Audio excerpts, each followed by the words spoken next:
স্বামীকে নিয়ে জমি দখলের চেষ্টার অভিযোগ নায়িকা পপির বিরুদ্ধে। ঢালিউডের অনিন্দ্য সুন্দরী নায়িকা সাদিকা পারভিন পপি।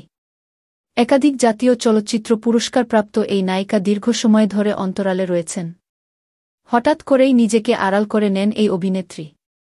প্রথম দিকে পপির এ অনুপস্থিতিকে স্বাভাবিক মনে করেছিলেন চলচ্চিত্র সংশ্লিষ্টরা। কিন্তু সময় যতই এগোতে থাকে ততই তাকে ঘিরে ধোঁয়াশা তৈরি হয়।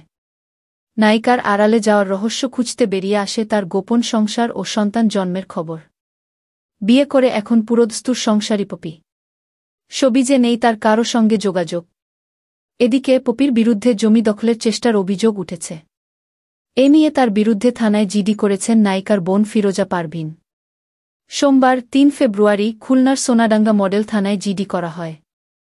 জিডির সূত্র ধরে জানা যায়, পৈতৃক জমি দখলে নেওয়ার জন্য স্বামী আদনান উদ্দিন কামাল, কল্লোল মজুমদার, শিপনসহ সোমবার বেলা ১:২৩০ দিকে সোনাডাঙ্গা থানাধীন শিববাড়ি, ভাড়াটিয়া বাড়ির সামনে হাজির হন। বাধা দিলে এক পর্যায়ে ফিরোজা পারভিনসহ সবাইকে হুমকি দেন পপি ও তার স্বামী। বিষয়টি নিয়ে পপির মা মরিয়ম বেগম গণমাধ্যমকে বলেন, আমার মেয়েটা আগে ভালোই ছিল। কিন্তু বিয়ের পর ৫-৬ বছর ধরে স্বামীর প্ররোচনায় আমাদের নানাভাবে হুমকিধমকি দিচ্ছে। তার বাবার জমি দখলের চেষ্টা করছে। আমাদের প্রতিনিয়ত হয়রানির মধ্যে রেখেছে। এই বয়সে আমরা কোথায় যাব? পপির মেজবোন ফিরোজা পারভিন বলেন, আমরা ৪ বোন, ২ ভাই। পপি সবার বড়। সে আমাদের বাবার জমি দখলের চেষ্টা করছে অনেক বছর ধরেই। বাবার মৃত্যুর পর থেকেই আমরা হয়রানির শিকার হচ্ছি পপির মাধ্যমে। পপি ছাড়া আমরা সবাই এক আছি। আগেও আমাদের পেশিশক্তির ভয় দেখানো হয়েছে।